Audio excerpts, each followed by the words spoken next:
You're listening to China-Africa Talk. Jambo, ni Bridget akikuletea kipindi kinachohusiana na China na Afrika. Vous écoutez le dialogue sino-africain avec Bridget. Everything China, everything Africa. Olá, você está ouvindo China-Africa Talk com Bridget. سيداتي وسادتي مرحبا بكم في الحوار الصيني العربي مع بريدجيت. It's great to have you back on the program. You're listening to China-Africa Talk. I'm your host, Bridget Mutambirwa, coming to you from the Chinese capital in Beijing with more discussions on what's happening with China and Africa from a Chinese and African perspective. This year marks the 35th anniversary of diplomatic ties between China and Namibia. The two countries established diplomatic ties on March 22, 1990, the second day after Namibia gained independence. The traditional friendship began in the 1960s when China provided unwavering support for Namibia's struggle for national independence. Over the decades, China and Namibia have remained steadfast partners in each other's development.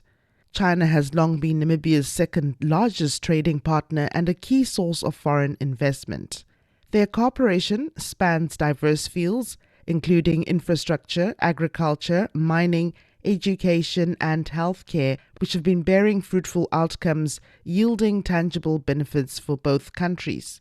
As the two countries continue to strengthen their collaboration, what role has China played in Namibia's modernization efforts, and what new areas of collaboration could China and Namibia look into to further benefit their people? To delve into our discussion, I'm now joined by Penny Tuna Magdalena Ukunde, Regional Development Economist with China's University of International Business and Economics, and Liu Dianbo, Director of the Confucius Institute at the University of Namibia. I'll start addressing you there, Dr. Ukunde. China and Namibia have enjoyed long-standing diplomatic relations, established the second day after Namibia gained independence in 1990. How would you characterize the bilateral ties, and what milestones have stood out for you? China and Namibia's relationship isn't just about trade. It's about history, solidarity, and a long-term strategic cooperation. Even before Namibia gained independence, China stood with us, supporting SWAPO's liberation struggle in the 60s and 70s. Chairman Mao, an anti-imperialist stand, was something that Namibia resonated with, and that's what led to our independence. And that's why on March 21st, 1990, when Namibia gained independence, China stood with us the very next day, not just as a partner, but as a long-standing ally. If I'm to talk about the milestones for us as Namibians, there was a visit which then upgraded our ties to comprehensive strategic partnership of cooperation. That was a huge highlight for us. But I cannot go on about milestones without talking about the investment that China has had in Namibia. We have a mine called Husab Mine, which is a 4.6 billion investment. We also have the Rossing, which was expanded, and this was taken over by the China National Uranium Corporation. Can you imagine Namibia having an investment with the China National Uranium Corporation? So that was one of a huge highlight. One of my favorites, because I'm a meat lover, with agriculture, Namibia was the first country in Africa to be permitted to export beef to China. This happened in 2018, and it was expanded last year with pork to goat and sheep meat. And then there's infrastructure. With regards to infrastructure, we've got a port, Walfish Bay Port, and a Chinese state company has been the one that has been expanding it, which is also in line with the Belt and Road Initiative for connectivity within the region. And then I cannot go on without talking about education, but I believe Professor Liu can go further with that. I can just say that we're recipients of about 200 scholarships annually, government scholarships for skill development in China. I believe Professor Liu could go on more about this.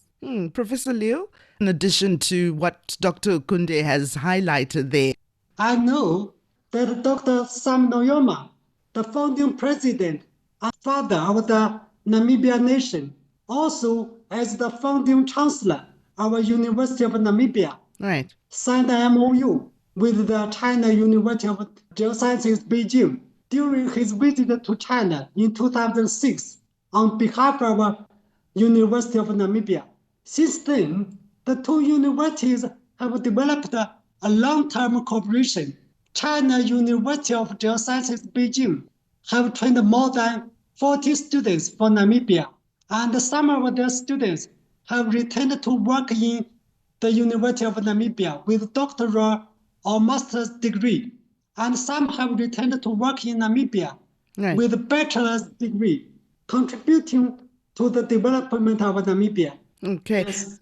Dr. Okunde, Namibia was the first stop on Chinese Foreign Minister Wang Yi's first overseas trip of the year in Africa. Now, Wang Yi emphasized China's commitment to supporting Namibia's economic development by helping transform its resource advantages into development and societal benefits, jointly advancing modernization in both countries. Now, what are your thoughts on this statement, and just how would you assess China's role in Namibia's modernization efforts? Maybe share with some examples. Sure. I'd first like to start off by just concluding from the previous question. Okay. I would like to start by stating that our partnership has evolved from ideological support to a comprehensive strategic partnership, shaping Namibia's global economic position in a multipolar world. Right.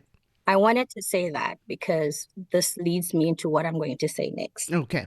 Foreign Minister Wang Yi's visit, first of all, what stood out for me personally, that the gesture was received and it was clear. And it was also an endorsement on Namibia's, this is my personal opinion, because I've seen China is very intentional. So when you see a foreign minister choosing to come there, it was with intention. And I'm also very confident that the gesture was received on our side. Right. With regards to how I see China's role, it's clear, but Namibia must shape its own trajectory. Okay. I would start with industrialization. Chinese investments in uranium are significant. The real opportunity comes from building. In my opinion, that China has shown us the way. All right. It has shown us where it has come from. When Deng Xiaoping came into the Chinese administration at the time, China was 30 years old. Namibia is 35. So Namibia has also matured, and now we've learned from our sisters and we would like to cooperate with them. So there are many aspects in which we believe there can be cooperation, but the number one I would believe is that we need a representative for FORCAC, one that is able to monitor and also see the progress, to see how it is linked to Belt and Road. All right. And also to hold accountability and transparency through the process. I was speaking with one guest last week, and he was talking about how the government of Nigeria has appointed someone to be following up on the developments in that country in relation to the projects under FORCAC and Nigeria. I believe that was a good move because it pushes the envelope from having great initiatives on paper and then actually making sure that they are felt on the ground to the people and we see the effects of them and to monitor the progress along the way. I would invite more countries to do so, and I believe the Chinese government would be in support for this. They have also been saying that they would like the African partners to come in also in support. It's a partnership. There's a saying that when a coin falls, it's not just the floor or the coin that's making the sound. It takes both to produce that sound. Exactly. And I believe we've seen what has been on paper right now, but to monitor, because this is also the technical situations on the ground, is the bureaucracy that comes in. And what China doesn't experience that we do is change of governments. So we need to have somebody that is able to at least monitor the progress and monitor what is happening. And then if there's renegotiation that needs to happen at an earlier stage, or to see from different models what is working in this and what is not working, I believe this is something that would steer us into the right direction. Thank you for those insights there, Dr. Okunde. Coming to you there, Professor Leo, what sectors have seen the most Chinese investment in Namibia so far, and what changes or developments have you personally observed on the ground there? In my opinion, Chinese investments in Namibia have primarily been concentrated in mining and infrastructure development. Right. Namibia is rich in mineral resources, and the mining industry is one of the pillar industry of Namibia's economy. Namibia is rich in uranium, Right. and the Chinese company have invested heavily in uranium mining projects, such as the Husab uranium mine, operated by China General Nuclear Power Group, one of the largest uranium producer globally.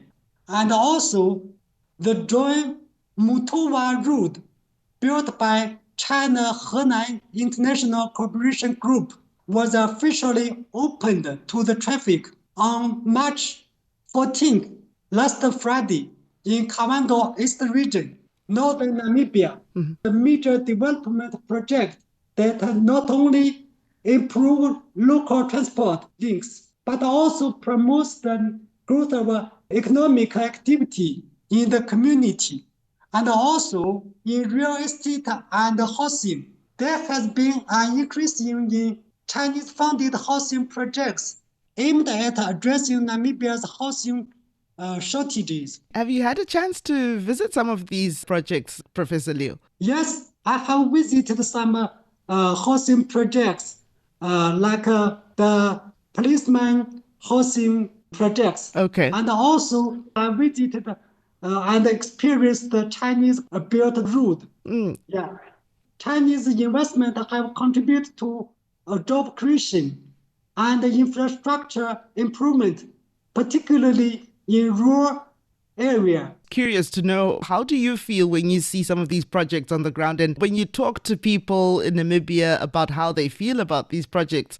What do they say? Like the road project, many people see the Chinese company build good road and high quality. Thank you for those illustrations there, Professor Liu. Dr. Okunde, what new areas of collaboration could Namibia and China look into to further benefit the people? We've just heard some illustrations there from Professor Liu, where he's talking about the roads that are in construction and how he's also visited some of the housing projects in Namibia under Chinese companies' construction. Now, we know China is focused on high quality development with significant advancements in fields such as artificial intelligence and space technology and green economy. But I want to know from you, what areas of collaboration could Namibia and China look into to further benefit their people? I need to look at it from a season. Okay. So the season that we're in right now. China is leading the world in AI, space, technology, and green economy. These are industries that will define the next century. Right. Namibia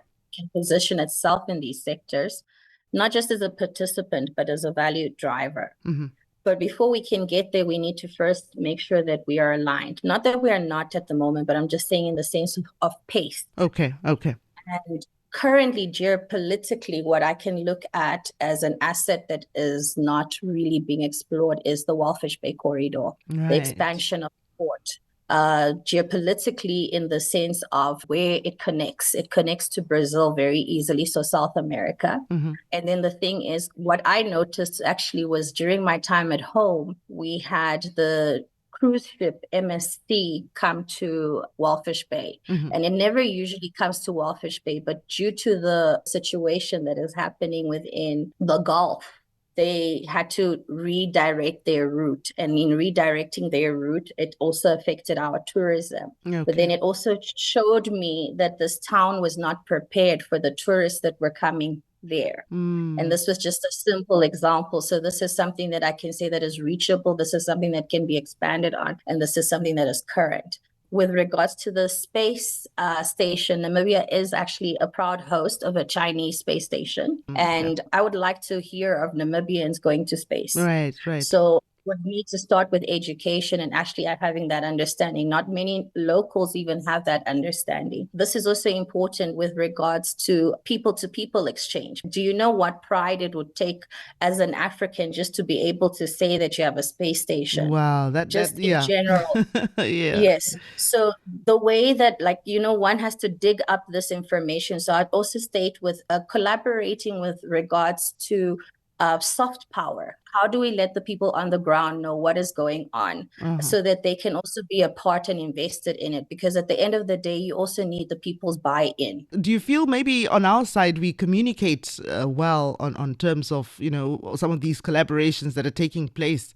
I'll speak from what I've noticed when I see anything being spoken about with regards to China, whether it's in the newspaper or from People's Parliament. For the audience who might not know what People's Parliament is, when you go to the hair salon or when you sit at a restaurant and you're listening to people's perspectives. What they call China. the grapevine in other streets. Okay. It's usually very negative, and it's because of the media they consume as well.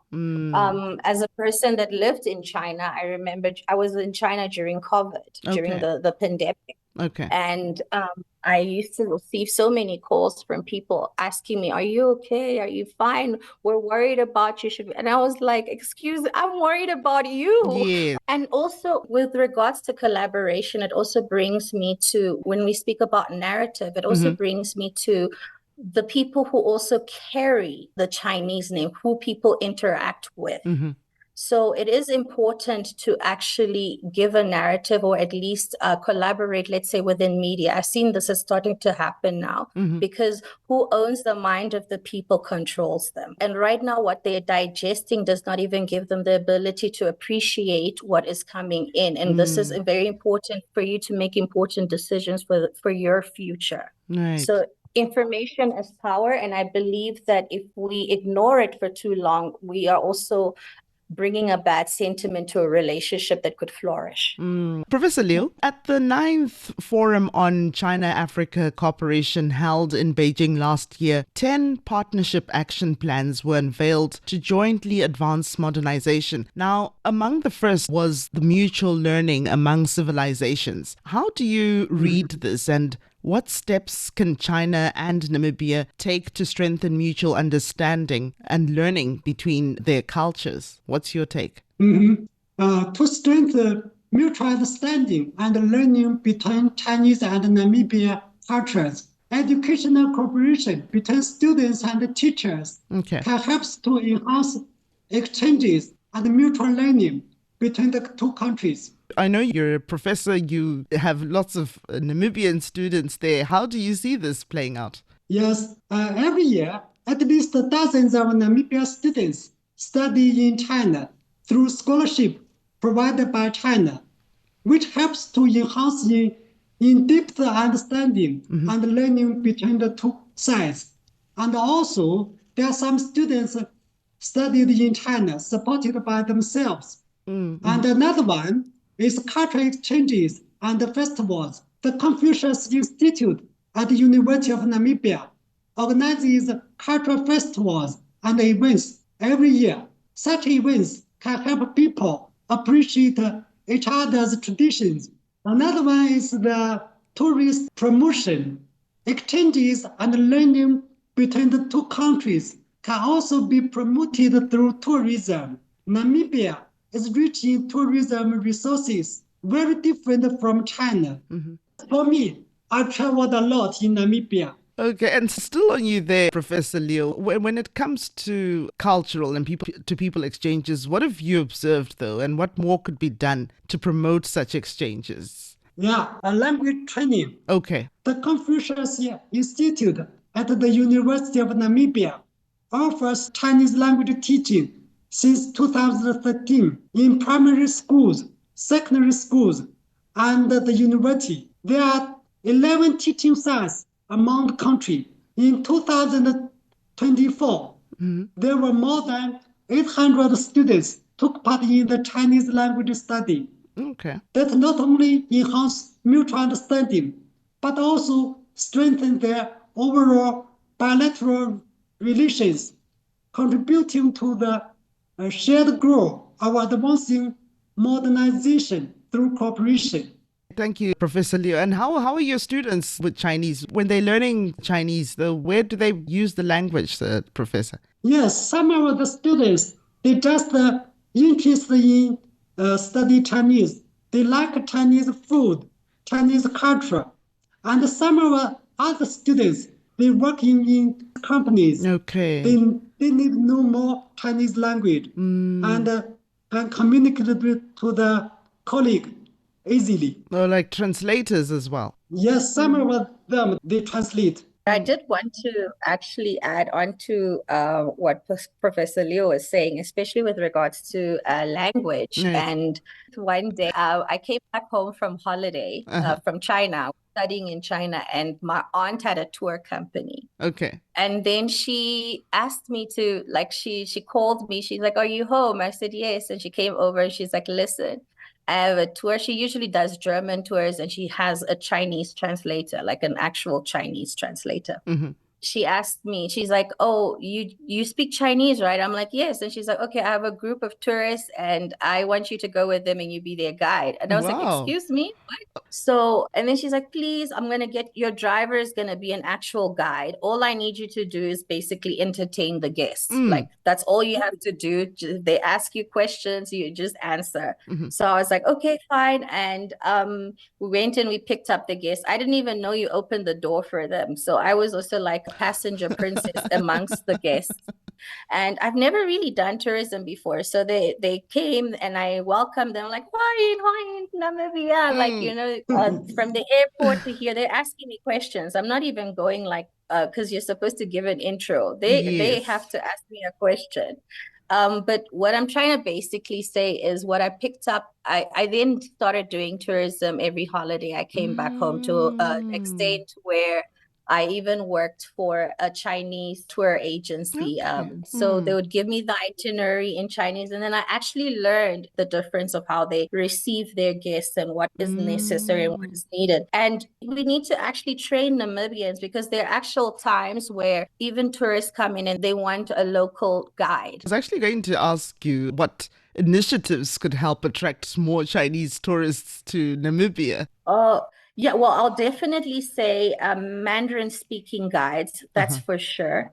And then I would also say visa fast tracking. And it's also something that I've had to explain when I go to Home Affairs and explain that the majority of our tourists or luxury tourists that come, outbound tourists, are retirees. And I've had to explain this also in different atmospheres for them to understand that there's no reason that it should take this long to have this happening. But I believe it has been heard in the right ears, because last week Namibia has launched its e-visa upon arrival. And I am very hopeful that it will improve our tourism.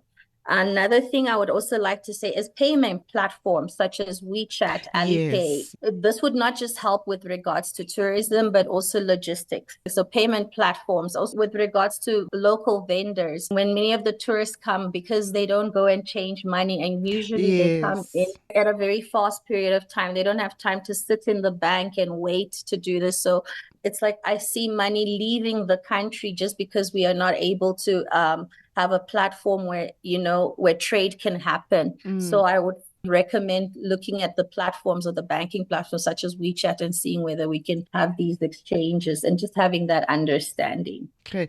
And still on you, Dr. Okunde, it is a historic time for Namibia, with Nandi-Ndaitwah taking office as Namibia's first female president. How do you envision the future of Namibia-China relations under her leadership? To be honest, I'm 35 years old. Oh, so you'll be celebrating as well with China and Namibia. Yes. So to be honest with you, I'm also at a stage where I'm mature enough to look at the politics at home, local politics, to look at what's happening in the world. And I couldn't be more proud, because she has decades of experience in foreign affairs, trade, and diplomacy. I've actually looked through the different ministries that she's worked at, and I've also seen that she's got I've seen her stance when she was a foreign affairs minister. She stood very passionately for the United Nations Security Council have a chair for Africa. So I do see that that's one thing that she's definitely going to stand on. I see her, she wants to build a legacy. And a person that wants to build a legacy, it can only be a blessing for the nation and also for relations. She's a woman that has understood the ideology of what led us to liberating our country. And I believe with that ideology in mind and where she wants to take the nation, I see the Namibia and China relationship thriving, going into the next level. Wonderful words there from another woman there.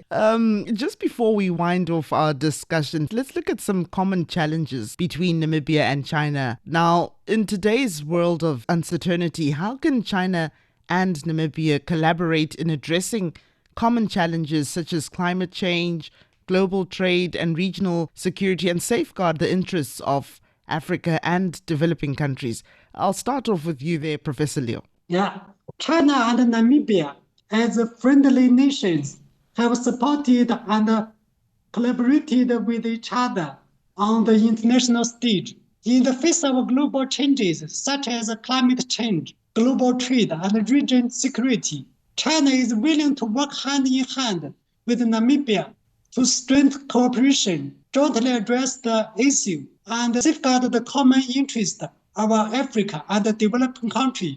China will continue to uphold the concept of a community with a shared future for mankind, actively participate in global governance, promote the construction of an open world economy, and support every country in enhancing their capacity for independent development, all of which contributed to the peace and development of the region.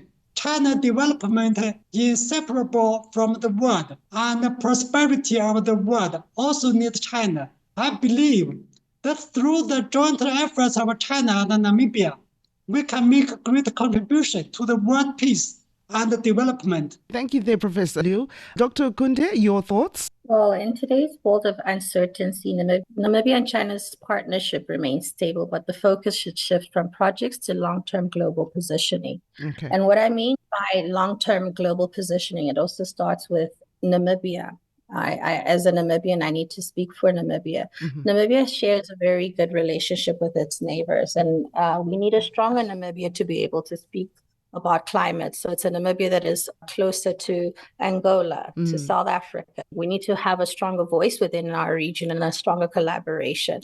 It's the same Namibia that has Germany all the way that side as an ally. So we need to know how to position ourselves and to strengthen our regional relationships so that we can work with the global South together in collaboration. Then we can tackle, because a climate change, a port, or anything that needs to be changed needs to be done with a united voice. So the only way we can do that is to first position ourselves intentionally, regionally. And I believe Namibia is on a good path because we already have very cordial and actually great relationships with our neighbors. Now it's just to push the envelope to more intentionality, and then we can talk and collaborate with China. Well, fair enough. Professor Liu and Dr. Kunde, I'd like to thank you for sharing your insights on the China-Namibia relations at 35 there as we commemorate the anniversary of diplomatic ties between China and Namibia. Thank you very much for having us. To the next 35 years. To the next 35 years.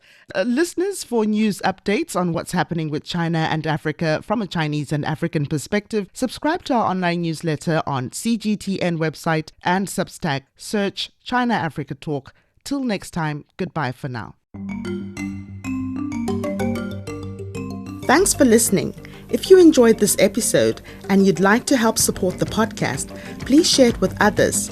Post it on social media or leave a rating and review. Thanks again. See you next time.